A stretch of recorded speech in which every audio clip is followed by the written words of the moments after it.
change. Notice what the function of the X factor is. He says that the programming to hold us all into the old ways is too strong. But the X factor, this external thing, will shatter that paradigm and set us free from our old way of thinking. And it will give us a new paradigm.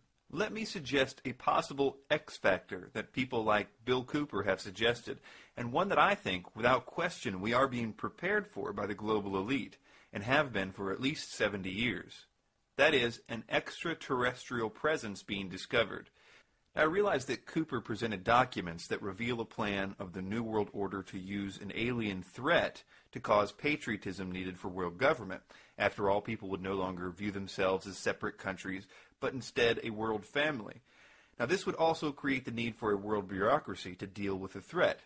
But I think that based on the propaganda of Hollywood and the occult writings, that this might not be presented as a threat at all, but rather them posing as a savior to a world that will be war-torn. They will claim to be saving us from ourselves. They would claim to have genetically created mankind. They would claim that they used to be like us, and that we are on the verge of an evolution. Now, suspend your disbelief for a moment as I explain how this would serve as Icke's X Factor and the catalyst for his utopia, and the real New World Order to begin, all at the same time. First, it would accomplish the primary thing that Icke says we need to do in order to shift with the planet. That is, to destroy the religions of all types. All over the world, religions would be in turmoil. Here these aliens are claiming to have created us. That means they're claiming to be our God in a sense.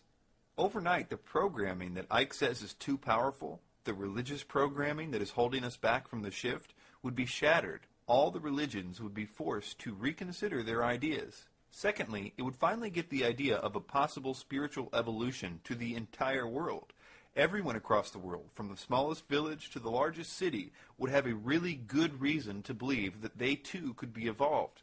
They could become like the aliens. They could become actual gods. Overnight, the X Factor could turn the entire world into little David Ickes, believing their evolution was just around the corner. And of course, people would believe that the world government utopia was possible then. But it would be best if this came after a time of war, like when Alice Bailey said that the New World Order must be appropriate to a world which has passed through a destructive crisis and to a humanity which is badly shattered by the experience. Now here's why. We need to be convinced that the utopia that we will be asked to join is totally different than the old system. For us truther types, we will need to be convinced that the New World Order has been defeated in order to trust such a utopia. The regular people will only have to be convinced that the new system, since it will be based on non-religious ideas now, because the aliens showed us that the religions were wrong, will be one where there will be no more wars. That will be the promise. The war that we were saved from initially by them must be made to look like the epitome of religious wars. It will be something that pins the Jews against the Muslims, which will draw in the so-called Christians. The world will be convinced that the previous war was all about religion. Our revulsion of that idea and our desire never to go back to it will be like the Treaty of Versailles times 100. Alice Bailey said, "Only universal disaster could have brought men to a state of mind wherein such propositions and solutions could be presented. The general recognition that the old order has lamentably failed is most valuable. The New World Order will seem to have been defeated. We will rejoice in our new hope of utopia, and we will badly need it. We will be told to await our newfound powers, but when they don't come, we will be told that it is because there are some still among us that are keeping us from it, those that are still hanging on to the old age." All of this makes what Icke says in this clip very concerning. But we're now seeing the last throes of a dying system where the Illuminati in their box are believing they're crashing the system to create something else, when it's actually crashing ultimately for another reason. Understand what he's saying here. He's admitting that they are crashing the system to create something else. This idea should be common knowledge to all of us who study them. They are going to be the solution to the problem that they create. And Icke, of course, knows this. After all, he's Mr. Problem, Reaction, Solution. But listen carefully to what he's saying. He believes that his utopia will arise out of their ashes, and for some reason, their utopia won't rise. In effect, he's saying that when the system crashes, he is expecting his utopia to rise, but they are expecting a utopia to rise too. Now, how are we supposed to know that the utopia we get after this crash is the one that Icke is talking about, instead of the one that they've been planning to bring about for so long? Or probably the better question is, are these utopias one and the same thing? They certainly sound the same. What a dangerous game this is. They will say that there are still people who don't trust this new utopia, and that they will have to be eliminated for everyone else's benefit. These people will be primarily Christians, because there are prophecies specifically mentioning a great deception that will seem to offer peace, but that it will only last 3.5 years before it shows its true colors. All the other religions will find it easy to agree with this new system. This, in addition to the propaganda that Christianity is behind all the wars of the past, will convince the entire world of these words of Aleister Crowley, who was given this message from a being claiming to be an Egyptian god. Quote, "But the future is now, and the maneuvers are being unveiled. As far as Christianity's role in this new age," Carpenter states, "Christianity, therefore, as I say, must either now come frankly forward and acknowledge its parentage from the great order of the past, seek to rehabilitate that, and carry mankind one step forward in the path of evolution, or else it must perish. There is no alternative." Or, as New Age author Eckhart Tolle likes to say, evolve or die. We've been told by Icke, a man definitely possessed by something, that if we worship the God of the Bible, we are worshiping reptilians. And when you worship, you project energy, and you are feeding this force by thinking you are worshipping a God when you're worshipping these. He has changed his mind in every book that he's written about which way to tell you not to look towards Jesus and not to look at the Bible. His entities have told him to tell us that demons don't exist. The voice that talked to him for 5 hours in Brazil went on quite a tirade about how demons don't exist. How could they, after all, if everything was an illusion? There is a fabulous reason why this misdirection is happening, because the real agenda is being played out like a military system.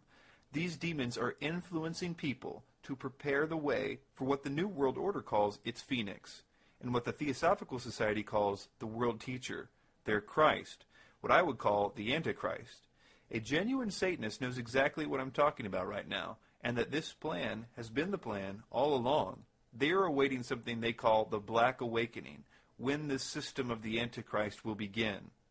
Alice Bailey said, "The widespread expectation that we approach the age of Maitreya, when the world teacher and present head of the spiritual hierarchy, the Christ, will reappear among humanity to sound the keynote of the new age. There are millions of mentally alert men and women in all parts of the world who are on rapport with the plan and work to give it expression. They provide opportunity for cooperation with the spiritual evolution of humanity. There is no group so likely to ensure that humanity achieves this most difficult goal as the men and women of goodwill, requiring only courage to initiate action to prepare for the New World Order. All the conspiracies, all of them, are leading up to one event. There is an ancient angel that has been working on a system that would allow him to actually control the world to such a degree that he could force them to worship him as God. And unfortunately, for the first time in history, technology is now capable of doing that. I believe that the implantable microchip could actually play a role in this worship. And he is the general in all of this. This is why you find Satanism behind every door you kick down in the investigation of the New World Order.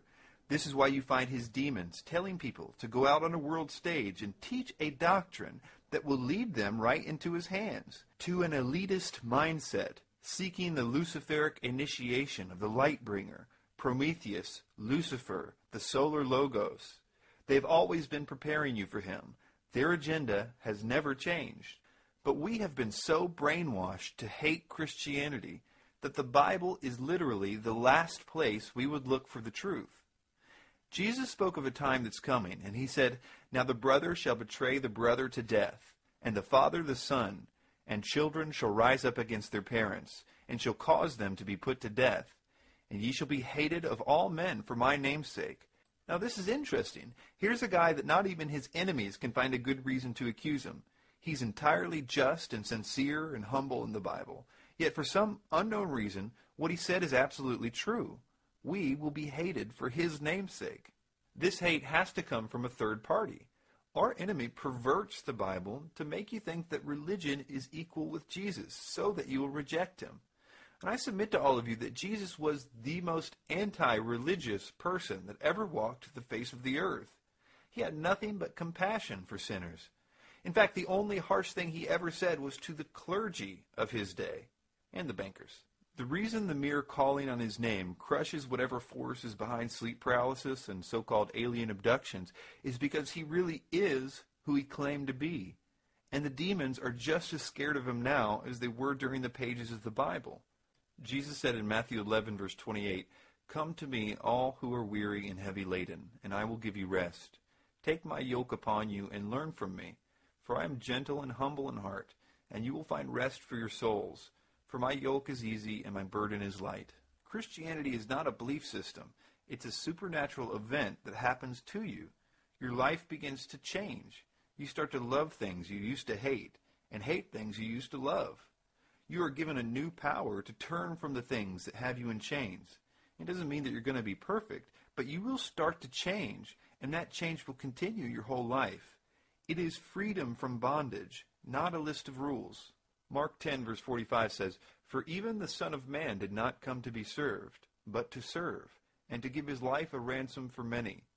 Acts 17:30 says, "Therefore, having overlooked the times of ignorance, God is now declaring to men that all people everywhere should repent, because he has fixed a day in which he will judge the world in righteousness through a man whom he has appointed, having furnished proof to all men by raising him from the dead." I do not think that David Icke knows that he's being used as a tool for the New World Order. I would like to think that he would turn from this if he could be convinced of it. I want to ask you to help me pray for Mr. Icke. For transcripts, footnotes, free downloads, and free DVDs, go to the website davidikedebunked.com. Thanks for your time.